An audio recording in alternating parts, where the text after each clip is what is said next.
I just have to ask, what does being a driven woman and a driven woman business owner have to do with a Nicktoon from the 90s about a cartoon cat and dog that I'm pretty sure are both men? I think they are gender non-specific. Okay, good to know. Yeah. And I think they may have even been a queer couple, which would have meant the show was well ahead of its time. But are we speaking of Ren and Stimpy? Oh, you know it.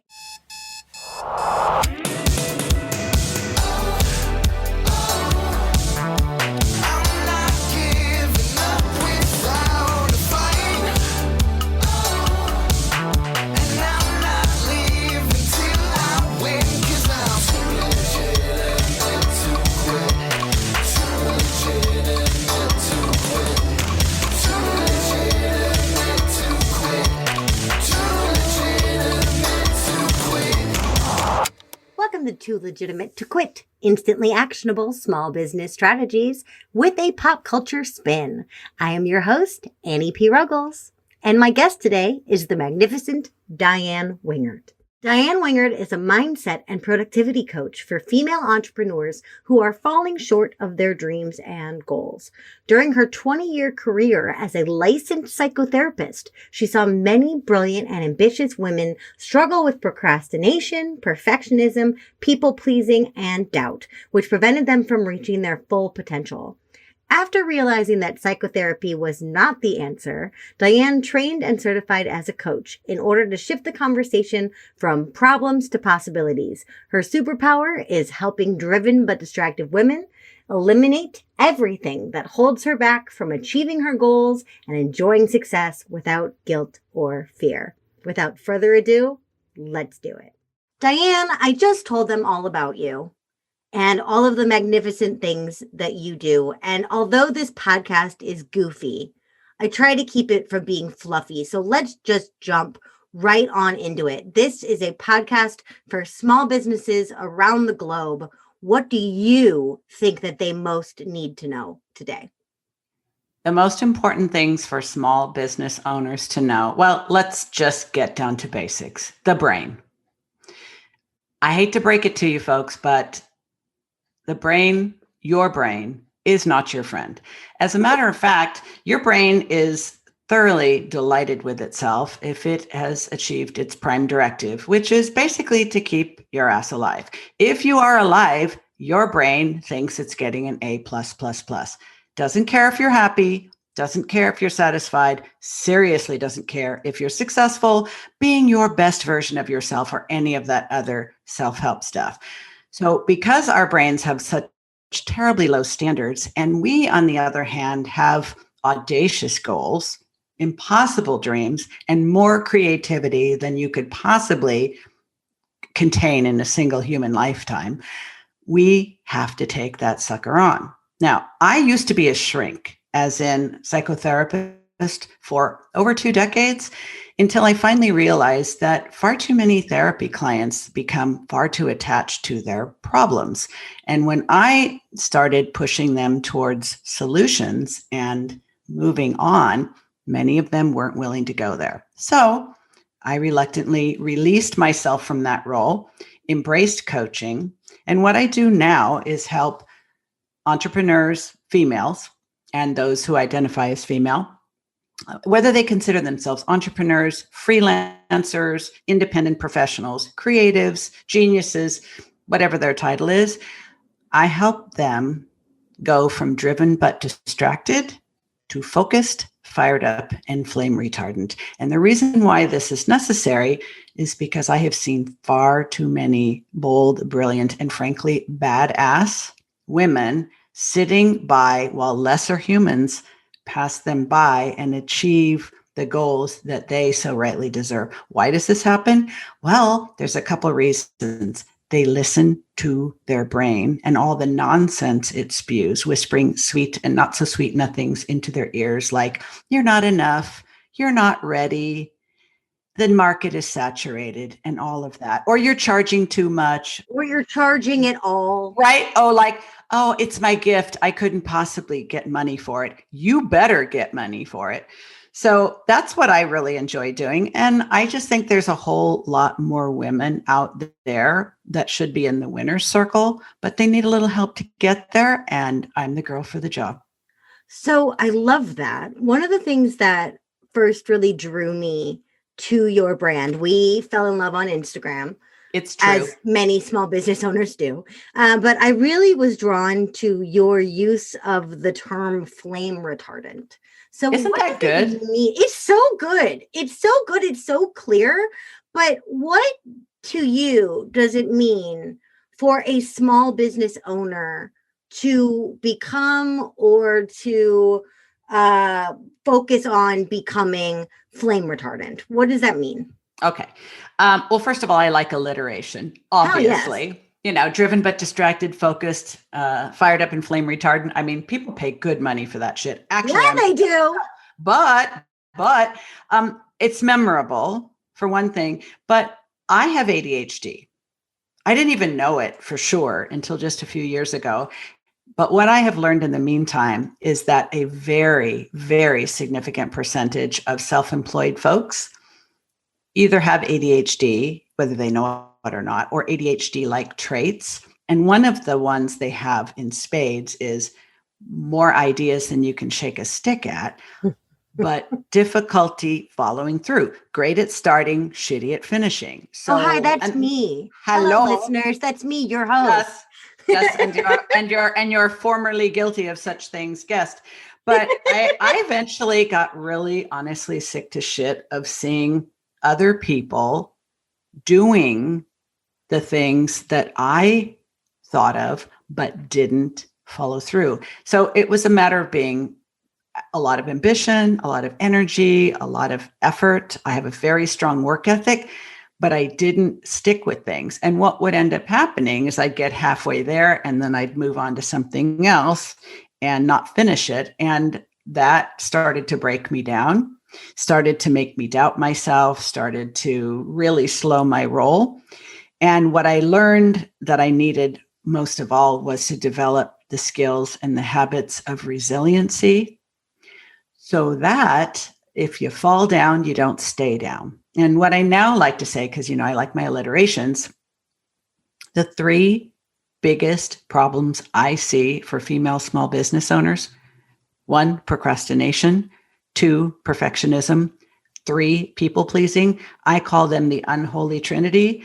And they're all just basically mind games, thought errors, shit your brain feeds you and you open up and swallow, but it will totally hold you back. And you will not be flame retardant as long as you are failing to put your best work out in the world because it's not quite right, or you're not quite ready, or you haven't tweaked it quite enough. Chances are somebody half as worthy is going to steal your prize. So get the hell out of your way and move on. That's being flame retardant. There are skills and they can be learned. I don't think you're born resilient. You can learn to be. The other thing is that, and I know this from my therapy background, a lot of people who become entrepreneurs have trauma histories. Oh, I've written enough stories and about pages.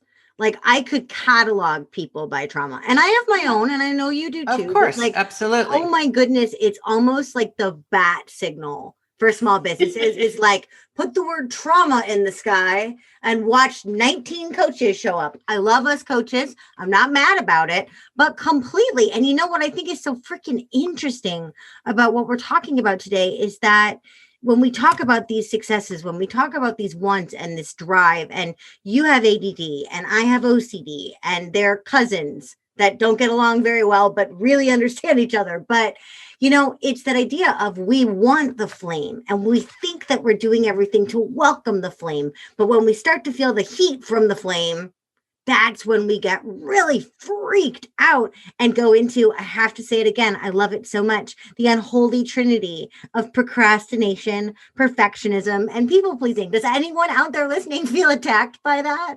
But in a beautiful way. But the thing is that there is no blame or shame in this game. I am guilty of every single thing I now help people overcome because I have had to go through it myself and continue to struggle with a lot of it every single day. I just don't let it hold me back anymore. And also, it took me, I don't know how many years, maybe decades, if I'm being excruciatingly honest. Please do. I don't think I realized that in many cases, the procrastination, the perfectionism, and the people pleasing wasn't because I had such high standards and I wanted whatever I put out in the world to be just so extra special. They were very elaborate mind games I played with myself that were ultimately a form of hiding. I was afraid of being seen. I was afraid of being heard. I was afraid of being known. And of course, judged. So as long as you keep tweaking, and researching, and planning, and taking courses and listening to podcasts and reading blogs and learning from the masters, as long as you're doing all that and telling yourself that you are getting ready, none of it counts until you actually do the thing you're afraid to do. That's so meta. I love that you just basically told people not to procrastinate by listening to podcasts on a podcast. Hang up right now and go get to work. On a podcast where we are also promoting your podcast. So basically, we are the exceptions to the rule, listeners. Too Legitimate to Quit and the Driven Woman podcast are exempt. But on that, I want to say that it's the reason why my solo episodes are 15 minutes, because I do not want you to use the Driven Woman to procrastinate. I don't want you to use it to buffer. I don't want you to use it to hide. I get in there, deliver the goods, and get the hell out of your ear holes so you can get back to work. And that doesn't take more than 15 minutes. So I have to ask you, I just have to ask, what does being a driven woman and a driven woman business owner have to do with a Nicktoon from the 90s about a cartoon cat and dog that I'm pretty sure are both men? I think they are gender non-specific. Okay, good to know. Yeah, and I think they may have even been a queer couple, which would have meant the show was well ahead of its time. But Well, are we speaking of Ren and Stimpy? Oh, you know it. We are speaking of Ren and Stimpy. Oh, they are my two favorites. You know, for so many years, I was really hiding my Ren and Stimpy habit. As a matter of fact, it may shock some people who know me well now, but I actually was a card-carrying member of an evangelical Christian church for a number of years, including the years. I know you can't see Annie right now, but she's shaking her head. From evangelical churches to bumping butts, everyone. The Diann Wingert story. Okay. So, but it actually was not all bad. I think having been raised in an abusive, extremely dysfunctional family growing up, I was drawn towards the church when I was raising my own kids because I thought I could learn some normal people habits, and it was good for that. But we would go to church on Sunday morning, and then we'd come home. I would always forego it's not happy hour, whatever they call it afterwards, when everybody drinks coffee and eats donuts, fellowship hour. Oh yeah, that thing. So I would always, every couple weeks there's a fish fry. Yeah, that. Okay. So I would always come up with some excuse for why we couldn't stay for that, when the truth was we just needed to get our asses home for the next episode of Ren and Stimpy. I don't honestly know how we found the show. I'm not even sure if I found it or if one of my kids found it, but I think we are still, my kids are in their 30s now. We are all still totally faithful. It's a little doggish kind of being, kind of a chihuahua. And then a fat cat who I'm absolutely certain is gay. And the banter between these two, it was almost like I was living a double life, Annie. It was like I was going to church, and as far as anybody knew, I was an upstanding member of the community. And, you didn't have to lock up your silverware or your children when I was around. But then I'd run home and literally be laughing my ass off to Ren and Stimpy. And later on, I thought, I wonder if I'm going to hell for this. But I thought, well, it's a chance I'm going to have to take. I was totally addicted. It's so funny that you say that because my mother put Ren and Stimpy on a list of shows that I was not allowed to watch. And we were raised like lukewarm Catholic. So the fact that you've been living this double life where my mother was like, oh, no. Like that was what we watched at slumber parties. That was why I like illegally watched after my parents went to bed because I would have adopted you, Annie. We just didn't meet soon enough. Look, Ma, I'm now making a podcast episode about Ren and Stimpy. But so, for people that don't really understand the allure of this show, how would you describe the humor and the storytelling of Ren and Stimpy? What makes it so magical? I think what it revealed to me, I'm going to answer the question a little bit differently. What it revealed to me over time, Annie, was that I was trying to conform to the norm.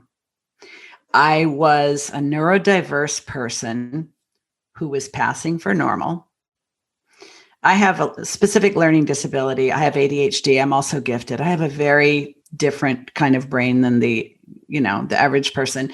And I was doing everything humanly possible to try to look like everyone else. That included going to church on Sundays and taking my kids to play soccer and be in the Boy Scouts and Girl Scouts and all that. And I had also finished grad school at UCLA and become a licensed therapist and was working in very reputable agencies and so forth. And so I was really putting a lot of energy into being a respectful, professional, civilized, normal human being, wife, mother, all that. Psychiatrist. Right. So over years, I gradually started to realize that I had put myself in a box that I didn't really belong in. I mean, most of me would fit in, but there would always be like an arm or a leg or an ear or something poking out or oozing out. And Ren and Stimpy, I think, was for me the beginning of a rebellion. I'll go to church and I'll play the part and I'll wear my skirt below my knees and my, my pumps and my little purse and all that. But then I'm going to go home and wash my face. And the humor of Ren and Stimpy, let me just tell you the names of some of the characters and see if I can bring this to light. Muddy Mud Skipper is a talking fish. The Rubber Nipple Salesman is a horse that stands on his back legs and goes door to door selling rubber nipples. There's Powdered Toast Man, who's like I love some Powdered Toast Man. And there's Log. We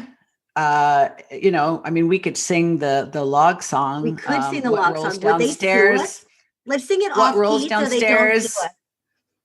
Well, let me see if I can remember the words. What rolls downstairs and comes in pairs, rolls over your neighbor's dog. Yes. What's great for a snack and fits on your back? It's log, log, log. I mean, a normal log. It's big, it's heavy, it's wood. It's log. It's better than bad. It's good. Okay, if nothing else, small business owners, watch the show to remember the power of a jingle.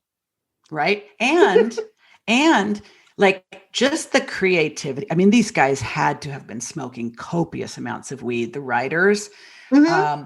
It was so creative. It was so original. It was so crass that I think my pure unbridled enjoyment of this show and sharing that with my kids was the beginning of two things. One is just the rebellion of realizing I was just spending way too much energy trying to be somebody I wasn't. And I mean, what's not to love about a character that falls in love with his own fart cloud? Mm-hmm. But ultimately, I left the church. I left my marriage. I could not continue to pledge allegiance to an ideology that hates gay people and pretends to be loving and generous and accepting, but basically, if you're not a member of the club, you can go to hell. Yeah, literally. Get out. I just especially after I got my MSW and I really started meeting all these people who I had been told were going to hell. And I thought, gee whiz, I like these guys better. I kind of eventually started letting myself out of the box a little bit at a time. And now I'd say I'm fully out. I'm open about my ADHD. Most of my close friends are gay. I swear. I have tattoos now. And it's so refreshing when somebody says, "Oh, wow, you used to be a shrink. You don't really seem like you're that well educated because you swear so much." And I'm like, "Oh, thank you. Thank you so much. I'm really feeling the love." No, it's that when I stopped trying to be who I thought I was supposed to be was the beginning of discovering who I actually am. That's freaking stunningly gorgeous. And we're still talking about Ren and Stimpy. We are, because why would an upstanding church member be like so addicted to this crass, obscene, ridiculous? I mean, I don't think a neurotypical person could watch Ren and Stimpy and even understand why it was so fucking brilliant. Oh yeah, no way. Absolutely not.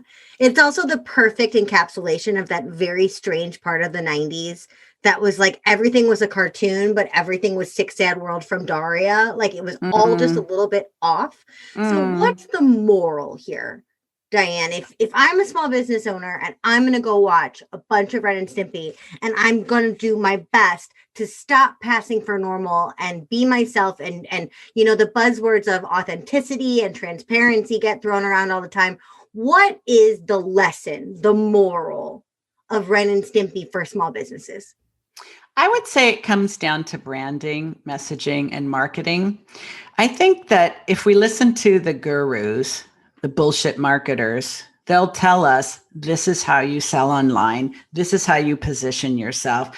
This is the 5-step, 6-step, 7-step system. This is how you get more Instagram followers. This is how you get more leads. You have to do a webinar and have an online course, or you're never going to hit, 7 figures, 6 figures in 6 months, like all of that nonsense.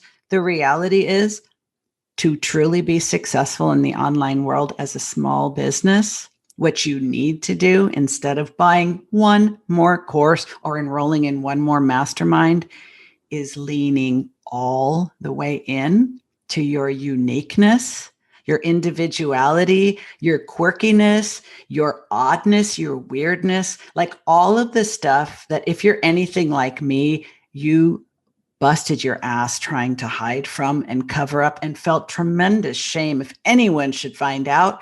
Now, it's like, that's your greatest power. Like trying to fit in, it's like, why don't you just be a trash compactor?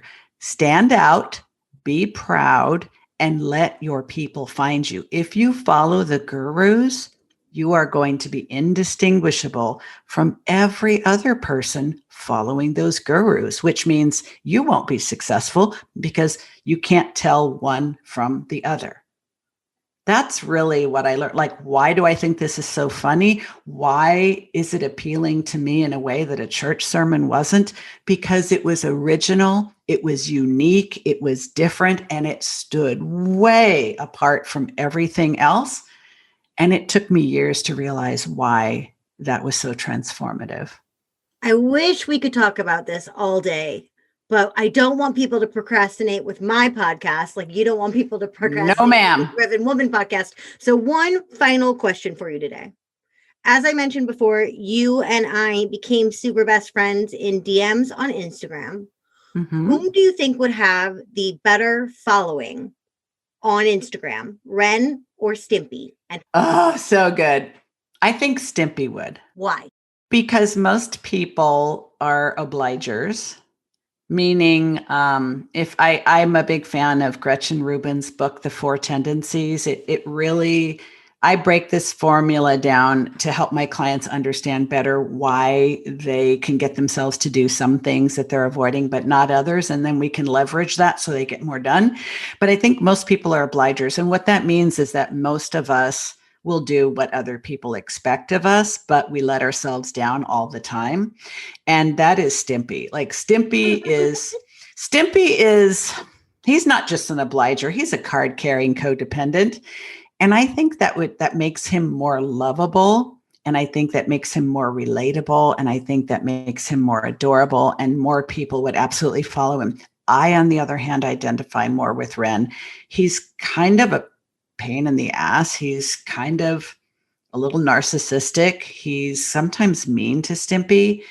And he's kind of unapologetic about being himself, but he is no people pleaser. So I will follow him even if no one else does. You know what's absolutely hysterical about that is it took a whole episode to figure it out. But yes, you are a Ren. Definitely a Stimpy. I am 100% pure Stimpy, everyone. You heard it here first. Diann Wingert, host of the Driven Woodman podcast, unbelievable coach, no longer a shrink, no longer an evangelical, but always completely incredible. Thank you. What is the best way for people to get in touch with you, to have a conversation with you, and to get you into their worlds? You can follow me on Instagram, LinkedIn, or Facebook, but I strongly recommend you visit my website at diannwingertcoaching.com. And that's Diann with the funny spelling, 2 N's, no E's.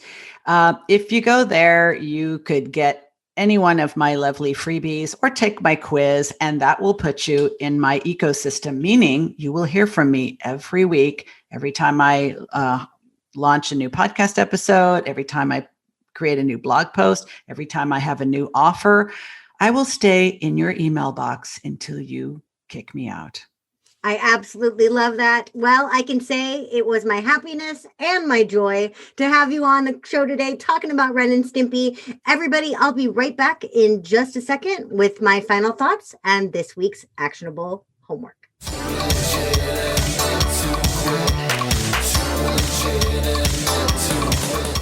Well, hey there, listeners.